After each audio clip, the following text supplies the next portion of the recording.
That night, those girls unleashed a wild spirit, and Meg Dashwood was truly born. It's 15 years since Sense and Sensibility ended. Margaret, she is the younger sister we all think we know, but this is kind of peeling back those layers. I have about as much interest in society's expectations as I have that really half-wit sitting uninvited at my kitchen table. It is the internal development of Meg that really is the driver of becoming Meg Dashwood. As soon as Audible said we're thinking about writing something about Margaret Dashwood, I was like, oh, well, she needs to be feminist and she should probably be queer. I, Meg Dashwood, I, Meg Dashwood, do take the freedom and liberty Do take the freedom and liberty to be all that I am wedded to. to be all that I am wedded to. In that moment, there is sparks flying. Mostly when Austen adaptations happen, there's a kind of empty space between our culture and hers. And so it's wonderful to see one of her characters coming into contact with these new ideas. I held up my arms from where I lay for her to lift me. I cannot pick you up, for heaven's sakes. Oh. Besides, you are a grown woman. It made a lot of sense to bring this story into the modern day. It's such a modern, timeless story. I wanted those archaic sounds, but mixed with like beats and momentum and youth and energy and vitality in that sort of more modern way. it's one of those projects that you're like, this is gonna be pretty special. It's so glorious. And I'm so chuffed to be a little bit of it. Who wouldn't want to be part of this story and a part of this retelling and this taking it forward?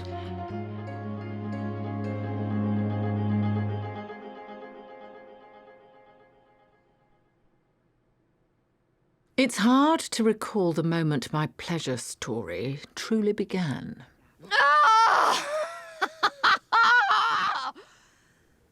Ah, yes. Aged 29. I have had enough, Eleanor. Why is it no longer possible to have a pleasant family lunch without Mama springing an eligible bachelor on me? Becoming Meg Dashwood is, you could say, a sequel to Sense and Sensibility. Meg Dashwood in the book and in the film is a girl of around 11. At the beginning of Becoming Meg Dashwood, we catch up with her. She's 29. She should have been married a decade ago. And her mum's bringing all the suitors that she can find, and Meg is not playing ball. Here we are in the dining room of Barton Cottage. Meg's left. She left, she'd had enough, but every single female member of her family have intervened to get her back in and sitting down for lunch. And the reason for all of this is, of course, Frances Coombe. Thank you very much, Alex. Who is, I think it's safe to say, a ninny. Wow. Your words, not mine. Francis has come to woo Meg. It's not going great, but he thinks it is. Lovely. All right, I think we should just have a practice. Have a go. Margaret Dashwood, you are becoming old. You are older than I. Yes, but I am a man. You are hardly beautiful, and your hair is in disarray. But you would be perfectly agreeable if you scowled less. Is it possible to cringe oneself into extinction? Besides, you look to be a good breeder. I watched my hand in horror as it grabbed a fistful of fresh cream and peaches and hurled it right at his smug head. We pick up with Meg embarking on this journey of rebellion against the social norms. You're exposed immediately to this unwavering spirit within this woman that I don't think even she has the ability to say no to. Like, it's like this uncontrollable force. Margaret is someone who is unsure as yet of her sexuality because she's young, but she's also realising that she's not like her sisters. She certainly doesn't want marriage. This is rather zealous, dear. Is it Beethoven? No, my own composition. A requiem for my engagement prospects. I should like for us to talk. She has to say to her daughter, look, you're 29 or whatever. You have to get married. A woman in this day and age has to be married for any kind of security. That is horrific. I cannot comprehend why on earth would any woman want to put herself in that position. Because wealth can change a woman's well-being in an instant. And the most instantaneous way is to marry into it. Marianne did exactly that, married into wealth. She lives in a house so big, even whispers echo in it. Has her well-being improved? She barely speaks to the Colonel, and when she does, it's tinged with malice. Hello. So, hello, darling. I suggest we go back and do the voiceover on those scenes before I forget that we haven't done it. Okay. When I was 13 years old, I watched something happen to my sister. It happened in the rain, as romance would have you believe it often does. When Marianne was first carried into our cottage by Willoughby, both were soaked through and chilled to the bone. But she radiated inner light. I had seen it happen, but had never understood it. Emma Thompson plays older Meg. So she's Meg in her 50s. And she's speaking to her younger self. She's speaking from a place of wisdom and a place of security and happiness. Margaret and Meg are the same woman. Meg is someone who Margaret creates and then steps into. Meg is who she really is. Rebecca's writing is so good and so interesting, and she gave Margaret such interesting things to say, such interesting things to experience. I was on fire, and it raged. A longing pulled at my inside so vehemently it threatened to turn me inside out, and I willed it to, that I might throw my heart, my organs, and all that makes me mortal at the feet of this god.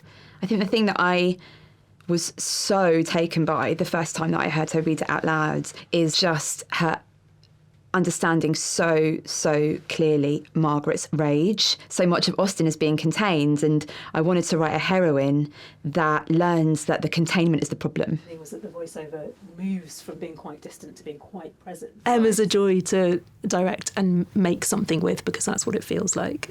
Gorgeous. All right, once more from the same place. Thank you very much. Happy days. And is the level right, chaps, in terms of drama and acting? Acting, is the acting right? We're getting the acting right, just checking, you know. Let's try one where we go even more heightened. Even more heightened. So at one point, Mrs. Jennings sends her an invitation to come to London because she said, it's probably because the men in Devon are really boring and Margaret's really interesting, so she should come to London and meet a man. Ow! Just the cobbles. Try to hold on. I am so tired of being primped and trussed up only to sit politely, smile and fawn. Here's a wild idea. Have you tried being your true self? I have. Men loathe her. I wonder if she would have run a dating app agency. She's a busybody. She likes to get people paired together. She likes love and romance. In the film, Imelda plays Mrs. Jennings' daughter, Charlotte. Charlotte's not in this. So it felt really, really natural to ask Imelda to come and play Mrs. Jennings. We just saw it recently, so it was a bit of a sob fest, I have to say. But just to revisit this again is what you cherish is the language and the energy and the intelligence of the new writing of this is just wonderful to be part of. If you've got the writing, that is 95% of the work done for you. But then you get the fun of having to be in a carriage, and you are literally doing things like I've got to keep moving as I'm talking, things like that, and that's technically challenging, and that's always good to do. You'll hear that carriage scene, and other people hear, and you'll all imagine it differently, and that's what's great in a world that is just crammed with images, which doesn't allow the imagination to form its own pictures. This is what this is where you can do that. Bex, do you want to say anything about where this song falls in our story? Yeah, sure. Margaret Dashwood has arrived in London. She's gotten pissed at a party and she's gotten chucked out. And she's found herself in Soho, which is actually by way of a theatre, which she's gone into quite pissed, and fallen in love with the man on stage, instantly in love with him. Passes out, and gets taken to this house in the middle of Soho, which is incredibly dangerous place back then. But all these women live there in this commune. There's 3 of them that live there together. They've all made a vow to be unmarried because they don't believe in it and they don't believe in being possessed by a man. We are wedded to the wildest and free. The salt of our hearts riding out to sea, and we cradle the whispers we hear of all sisters that fly in the fiery air to the newest bride of freedom! Meg meets 3 women in Soho. So you have Hester, who works at a factory. You have Inga, who is a sex worker. And you have Nelly, who's an actress. Sir Henry would rather die than be a centre of a scandal. And as for Ambrose, well, risking a prison sentence for a part, nobody wants Lady Macbeth that much. I feel as though you might risk prison. You are right. I would risk death for Lady M. Nelly is a young, ambitious actress who I think potentially lets some of her ambition get in the way of other things that are as important in her life. But she's full of life, she's really fun, and she's got a lot of passion. I knew that I really wanted Nelly to be an actress because I wanted her to have a sort of double life. But I don't even think that I was prepared for the Me Too aspect of this. And as soon as I found that out, I was like, we have to lean in because everyone needs to talk about the fact that it hasn't changed. You burn chamomile and juniper to protect the home. You'd think you'd all be a little more grateful. Must I endure this? It's so early. It is vital our dreams are aired in the moments before dawn breaks, so that we throw them into the light and watch them expand, as the sun does throughout the year. And I have to leave for work in 40 minutes. So we say what we want. Is that it? Yes, that is more or less it. Wunderbar. I want money. Money, money, money. Enough money to live the life I was put on this earth to live. Der Fertigpunkt. Inga is a sex worker. I wanted her to be stunningly beautiful and for it to just make absolute sense to her that she could make a fortune as a sex worker and for that to be something that felt really powerful to her. It feels really new because the female main characters of this story, of our story, live in a completely different world. They decide for themselves, for their lives, and yeah, they're no longer just the wives of, the sisters of, and the daughters of. They're independent. And yeah, that's what we celebrate in this book. But to have been hurt and to have had the self-respect to overcome it, that is powerful. So I have nothing to fear. In a way, she's a witch. She's connected to the roots, to the earth, and she's got a spiritual connection. She loves tarot cards. She's just got a good instinct for people. I wrote Hester for Jess. I've known her for years. It's only later that you discover sort of her history and her story and how she's always carrying that with her. You just need someone who knows how to give that lightness and shade. There's this lovely scene where Meg is kind of initiated into the den. They make this promise together of solidarity. It just felt so great to be kind of in the room alongside Natasha, who has composed this kind of galvanising anthem. This is Natasha! It's really great to hear you singing it. The way they would have done it in that day. Of our right as we sing and we sing and we sing and we won't buckle under the weight. You've got a lot of all of that. So we're not softening and doing the American sounding soft thing. Yeah, it's like a working song. Yeah. And we won't buckle under the weight, for the weight of it all will not push us down. We are wedded to the wildest and free. The salt of our hearts riding out to sea, and we cradle the whispers we hear of all sisters that fly in the fiery air. Let them all hear this promise tonight. All right, as we sing and we sing and we sing and we sing and we sing and we sing.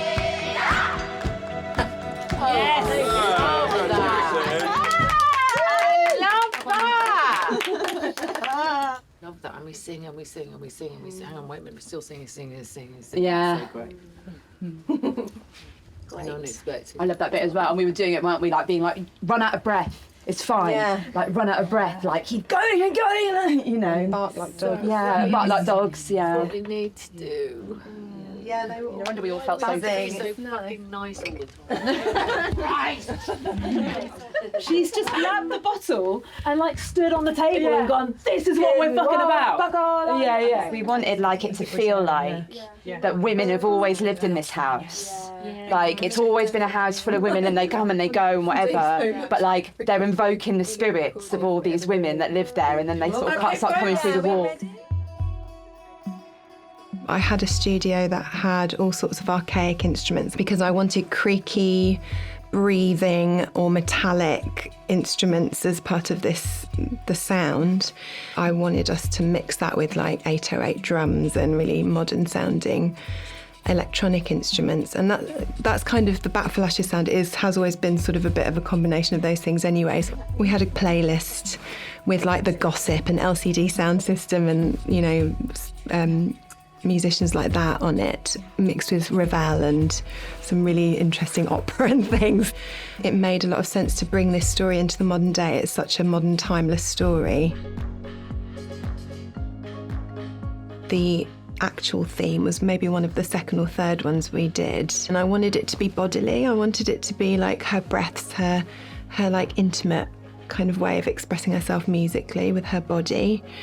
And then there's these like really happy piano stabs that kind of express that freedom, and that it's like the coming of age story, isn't it? So there's real joy in that. What made this different was that Meg is an actual pianist in real life, and so some of the scenes where Meg's playing in the scene and then she gets interrupted and then she's emoting through her piano playing or something, I was kind of feeling like I was more an actress than a musician or a composer in those moments. That was an unusual experience for me. I haven't sort of done that before. Oh! Do not sneak up on me! What are you doing in here alone? Everyone has left. I sometimes need to investigate how I am feeling. Meaning? Sometimes, when my mind is yet to form the thought, music helps to... Doesn't matter. Do you mean to tell me that was your own creation? Yes, but it is nothing. Nothing? Meg, you were channeling pure creative spirit. Do it again. That argument that Nelly didn't allow to become an argument is maybe the closest that either of them have tacitly got to something approaching acting on their feelings. Yeah. There is an unknown world contained between the two of you. There haven't been many stories about Regency era lesbians. And obviously it's because those stories haven't been told, haven't been written, because they had to be hidden. It helped us to imagine how terrifying that must have been. What vow have I already broken? You promised, Meg Dashwood. She charged up to me, wet hair plastered to her face and forefinger pointed in accusation. Wood smoke and wet roses furled around us. You promised never to make my life difficult. The relationship of someone, even someone as brave and as mold-breaking as Meg, to shame, it's very familiar. And the delight of seeing a story that allows that and acknowledges that in a younger person, whilst also upholding and enabling us to see that our older, wiser selves can totally outgrow that and outlive it. I mean, baby queer Joe needed to know that. And 40-year-old Joe does know it. And I can't wait to know it even more as Emma Thompson does on into my 50s and beyond.